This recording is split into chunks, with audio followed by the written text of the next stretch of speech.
24th August 2024. That was the first day my feet touched the land of China. But for all 26 years of my life before then, China reached across thousands of miles and shaped the person I am today. I grew up on Chinese cinema, like many Ghanaian boys my age. Movies like Shaolin Temple, Kung Fu Hustle, Fearless. I watched all seasons of Journey to the West with my mother. In fact, all my friends did. And we didn't just watch them for their cool martial arts moves. No. In watching them, we learned wisdom, loyalty, and the courage to protect those we loved. It was falling in love with Chinese culture so long ago that led me to pursue a master's degree at Tsinghua University, where my knowledge and appreciation of Chinese culture only deepened. This story, however, is not unique.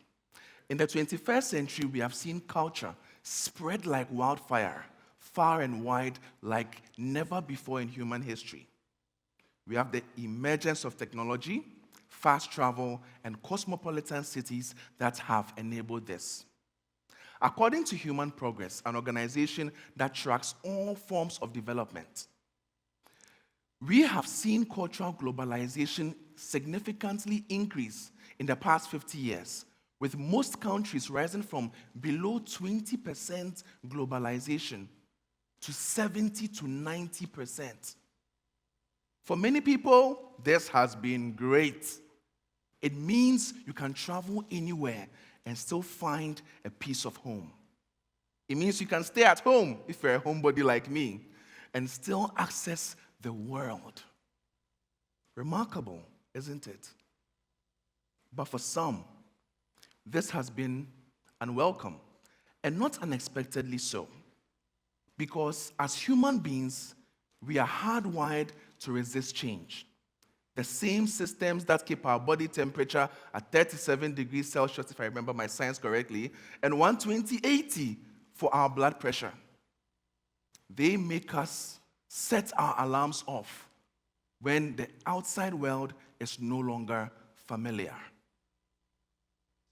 This happens, and it's normal.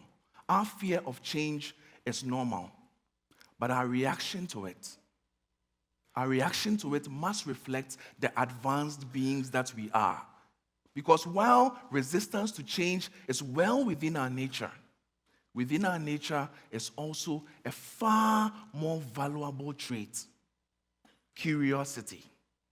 Our curiosity as human beings has led us to uncover the secrets of the universe and apply them to bettering our lives. Some time ago this year, I discovered a stellar example of this. You see, for as far as we have had surgery, one of the most significant challenges, and I'm sure the doctors here can confirm, has been precision. Cutting a little too deep, going a single millimeter beyond the specified parameters could result in lethal consequences. But thanks to our boundless curiosity, this daunting challenge might be mitigated soon.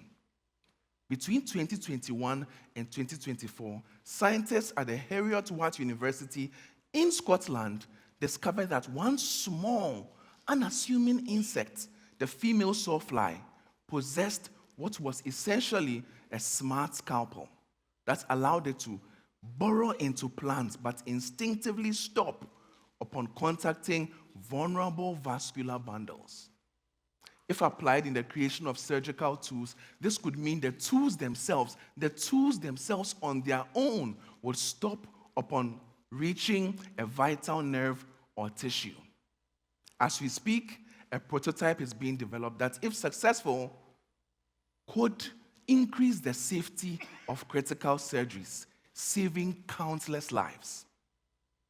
But this is yet to happen. What about achievements we have already chalked, powered by our search of the beyond? We don't need to look very far for that. We have an example right here in the story of Tu Youyou, the first Chinese woman to win a Nobel Prize. In the 1970s, Tu Youyou was researching treatment solutions for malaria when she discovered the Artemisia annua plant. Now, this plant contained a compound, artemisinin, that could treat malaria. But there was a challenge. She could not extract the compound with the modern methods of her age. There's a saying we have back in Ghana that what an old man can see sitting down, a young person cannot see even when standing up. There are variations that say that the young person cannot see even when they climb up a tree. But that's a bit overkill, I think. I mention this because of all places she could have found her solution. She found the answer in an ancient medical text from 1,600 years ago, where an ancient Chinese physician prescribed a cold extract for the compound. Tu Yoyo applied this, and it worked. Well, the real process involved extensive experimentation, analysis, and verification, but it worked.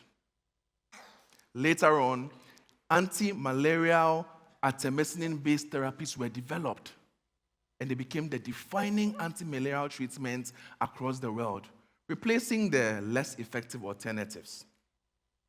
In fact, during my many battles with malaria as a child growing up in Ghana, I had access to these artemisinin-based therapies that saved my life again and again. I share these examples because the story of human progress is about fundamentally prioritizing our curiosity over our fear, searching far and beyond for solutions to solve our most pressing problems. We looked around and found a means to reduce surgical accidents from the female sawfly. Tu Yoyo looked to the past and found treatment for malaria. This is precisely what I mean when I talk about four-dimensional culture, an approach to appreciating culture that spans the three dimensions of space and the fourth dimension of time. It involves embracing and understanding culture in all of its complexity, its long array of components, its widespread across communities, its depth from low-context cultures like the West to high-context cultures like right here, and the ongoing evolution of culture through time. This boundless, all-inclusive perception of culture that I hope catches on, it's not just a nice thing to have. It's a desperate necessity. Here is why. We are in the best age we have ever been in, right? In the past 50 years, we have halved global poverty, cut global poverty in half. In the past 100 years, the average life expectancy has risen from 32 years to 71 years. Wait, 32 years to 71 years, and it continues to go higher. Yet, many problems still abound. Globally, 400 million people around the world, according to the World Health Organization, suffer from anxiety. But we are in the best age, right? I wonder why. Perhaps it has something to do with the fact that 9 million graduates in the US alone and more around the world went to college with the promise of coming out as successes and came out as student loan defaulters, unable to move on. And don't even get me started about job insecurity and the state of social relations around the world. We promised young people a utopia that would have flying cars by 2020. But instead, all they got is social media that gives you anxiety in your teens, debt in your youth, and unemployment after school because every entry-level job requires 5 years of experience and 10 years of familiarity with tech tools that just came out 2 years ago. But wait, don't worry. AI is coming for all of those jobs anyway. The problems we face today are grand. They are disheartening. But I wonder if the solutions to them may exist outside in other cultures that we may not be familiar with, or traditions and belief forgotten in the stream of time. Let's start with anxiety about the future. Now, anxiety is a very complex biopsychosocial phenomenon, and I in no means want to oversimplify it today.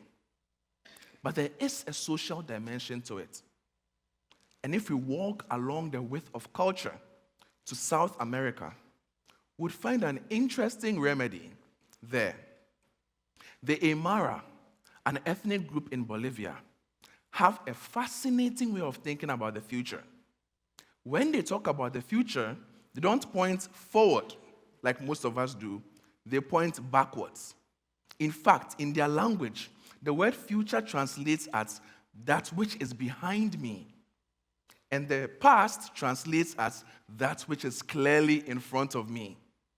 Their entire culture is built around the principle that we learn from the past and we allow our history to guide us into the uncertain future. The Aymara don't worry about tomorrow. They don't spend sleepless nights thinking about the uncertain future. They rest on the known, and they trust that the known guides them into the unknown. This perspective, a few years ago, helped me when personally I was anxious about what to do after grad school. I was borderline anxious, unable to sleep. But then I looked into my past like the Aymara taught me to do. And in my past, I found my love for communication, and that is what led me here.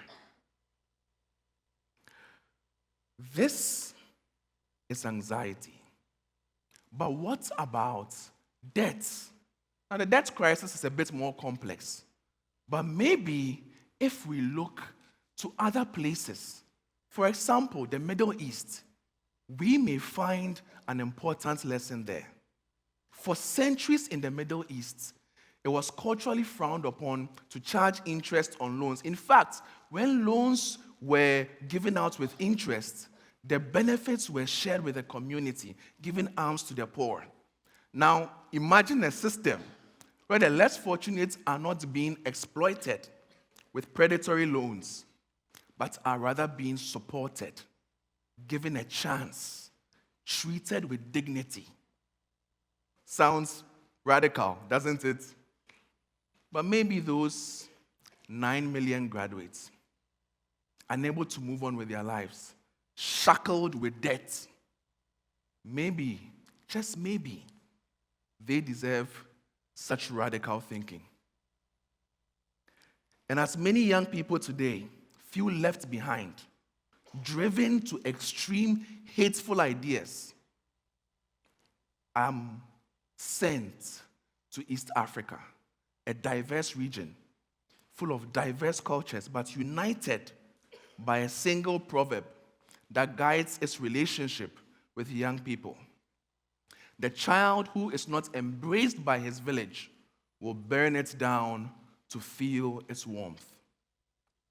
In so much of the world, we've left our young people in the cold of an uncertain future, with climate crisis looming, job insecurity rising, mental health declining.